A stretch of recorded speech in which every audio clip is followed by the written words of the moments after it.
Love them or hate them, Ouija boards have become an instantly recognisable symbol of the paranormal. From being the go-to game that you'd play with your mates whenever your parents left you home alone at night as a teenager, to the rise in popularity of wrapping up warm, grabbing a torch and joining a few friends for a good old-fashioned paranormal investigation. But where did Ouija boards come from? How do they work? And why do people have such strong feelings about them? I mean, really, they can't be that bad if you can order a brand new one all packaged up off Amazon for next day Prime delivery, right?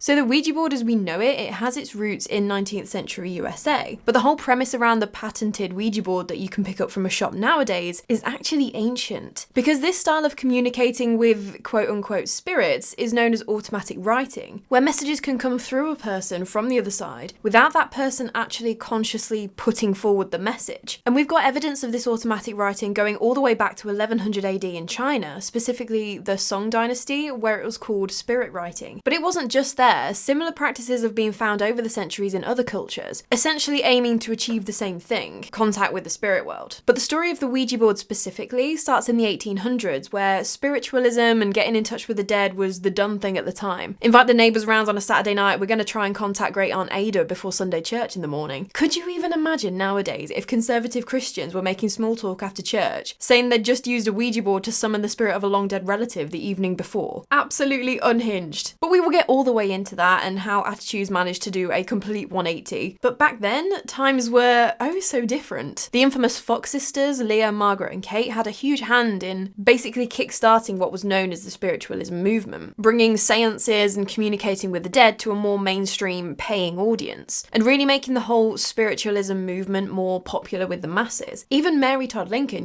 President Abraham Lincoln's wife, she held seances in the White House that apparently Lincoln himself would attend from time to time. Whether he was actually a believer or he was just supporting his wife in grieving, they don't know. Because she would hold these seances to try and make contact with their son Willie, who had died of typhoid in 1862 when he was 11 years old. And although the Fox sisters eventually came out as frauds, to the overall movement, that didn't matter. Spiritualism was big business and there was no stopping that gravy train now. And a big part of that, just like in Mary Todd Lincoln's case, was it gave families some closure. Because obviously we're talking about the 1800s here, life was not that easy. Men would go off to war, women would die in childbirth, and if the baby survived, there would be all sorts of diseases and ailments, which would mean that many probably wouldn't make it to their 5th birthday. Trying to contact deceased loved ones was a source of comfort, trying to get that closure and knowing that they were okay and they weren't in pain anymore. It was just a little bit of light, which was exactly what the Kennard Novelty Company, the first producers of the Ouija board, marketed it as. As spiritualism rose in popularity, all the newspapers were obviously talking about this latest craze. A guy called Charles Kennard had seen an article in the Associated Press in 1886 about how these talking boards were all the rage. Because at that point, they were pretty much, as we would recognise now, the board with the A to Z letters, numbers, yes and no and goodbye, and then the planchette that you'd put your fingers on to move. But the word Ouija didn't exist back then. They were known as talking boards. But Charles, he was a smart man, and he decided to get in on that action. He could see the potential. Dollar signs were a ringing. By 1890, he'd gathered some investors to go in on this idea that he had. They included Elijah Bond, a local patent attorney, and Colonel Washington Bowie, a surveyor. These men were not spiritualists, they had no gift of clairvoyance. I don't even know if they were believers in all of this. They just didn't need a crystal ball to see that this was going to be a slam dunk business idea. So they'd obviously got the outline of the board already, all the letters and numbers, yes and no, goodbye and all that. The marketing messaging was that it was this magical device that could answer any and all questions you had about the past, present and future with marvellous accuracy. I mean, the hard work had really already been done for them. So they'd have got all of that sorted nice and easy, but now they needed a name. Come on boys, put your heads together, it's got to be a catchy name, this is going to be the next big thing. One misconception is that the Ouija board was named after the French word for yes, oui, and the German word for yes, ja. But apparently it was actually because of Elijah Bond's sister-in-law, Helen Peters. According to Bond, Helen was a medium, and when they were doing a Ouija board session, they asked the board, what should we call you? And it spelled out O-U-I-J-A, Ouija. Okay, what does it mean, they asked. The board spelled out good luck. The word was claimed to be an ancient Egyptian word that meant good luck, but there's no evidence to say that's actually the case. Maybe it was a bit more along the lines of good luck, you're gonna need it. But either way, very interesting. So quite a fitting origin story for a board connected to the paranormal, right? Only according to Robert Murch, a historian on Ouija boards, apparently Helen Peters was wearing a locket that could have potentially contained a photo of a famous author and women's rights activist, Maria Louise Ramey, who also went by the name Ouida, spelled O-U-I-D-A. So Bond may have seen his sister-in-law's locket and misread the word, changed it slightly so it wouldn't be totally obvious. Or did the board really name itself, as they claimed? We don't rightly know. But chances are, with history, a lot of the time, it's the boring story that's actually the accurate one. So now we've got the board, we've got the name, we've got a mysterious backstory, and a solution to a problem that the American public had at the time, getting their deceased loved ones on speed dial. It was now time to protect their investment before they went out and sold it to the masses. And here, this story just adds fuel to the fire of how mystifying the Ouija board is, because apparently the chief patent officer demanded a demonstration of the board. He's not just going to go around giving out patents for things that don't work, ghosts or no ghosts. He said that if the Ouija board could accurately spell out his name, then the patent was theirs. If the board didn't perform, that meant no patent. So Charles, Elijah and Helen sat down in the patent office, put their fingers on the planchette and began communicating with the spirits to spell out this patent officer's name. And that's exactly what it did. What? I know, right? Solid, concrete proof that the Ouija board is real and works in mysterious ways. And not at all anything to do with the fact that Elijah Bond is a patent attorney and could have potentially known the chief patent officer's name. No, we will just never know. Either way, the patent officer couldn't believe that it had actually worked, and to him, this was proof that the Ouija board was real, and they were awarded the patent right away. And that was it. This product was on the top of everyone's Christmas lists, initially selling for $1.50 a pop. By 1892, the Kennard Novelty Company grew from one singular factory in Baltimore to two in Baltimore, two in New York, two in Chicago, and even one over in London to keep up with the demand across the pond too. The Kennard Novelty Company had its own growing pains though, with initial investors dropping out and chopping and changing over the years. By 1893, even Charles Kennard and Elijah Bond had parted ways with a cash cow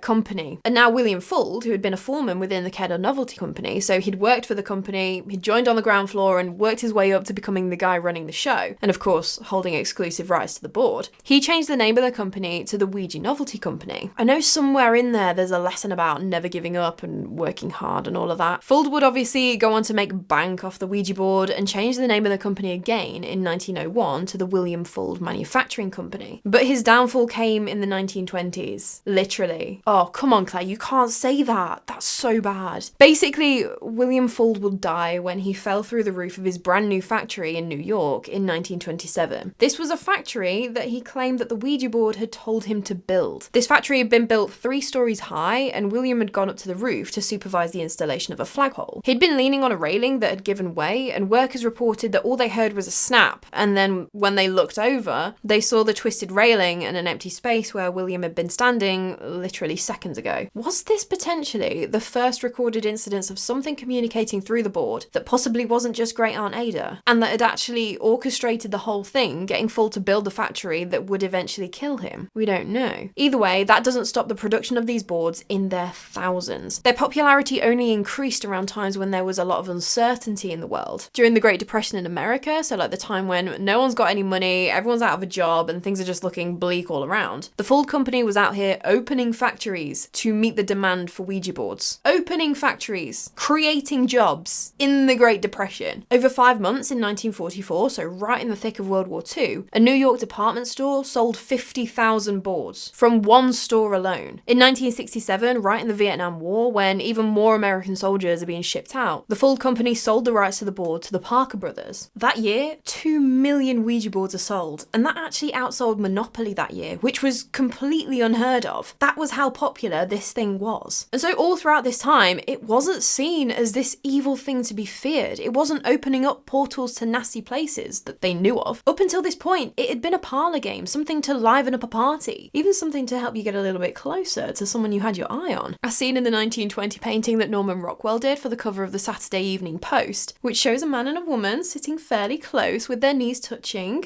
using the board. Scandalous. Some early adopters even started using the Ouija board as the original ChatGPT and used the messages that came through the boards as inspiration for their creative work. In 1983, the Pulitzer Prize-winning poet James Merrill actually went on to win the National Book Critics Circle Award for his poem, The Changing Light at Sandover, which he said was inspired by messages from the Ouija board. But there were some downright weird Ouija board stories coming out. In 1958, there was a fairly wealthy woman called Helen Dow Peck who had passed away in Connecticut, but there was a little trouble with her will because she'd left $1,000 to each of her 2 servants. Okay, that's fine. Nice to be included in the will, I guess, and get some recognition that she appreciated their work. Problem was, she'd left $152,000 to a Mr. John Gale Forbes, a so-called spirit that she'd been communicating with using her Ouija board. The court decided not to honour the will, as John Forbes didn't actually have a social security number, or a bank account, or a body. And so from when the Ouija board first hit the shelves up until around the late 60s, early 70s, that's all this talking board was. Kind of existing on the edge of American culture. It's a bit niche, a bit unusual. The board game you bring out as the dinner party's starting to wind down, and everyone's probably had 1 glass of red too many. Just a bit of, on the overall, harmless, non-threatening fun. So what happened? 1973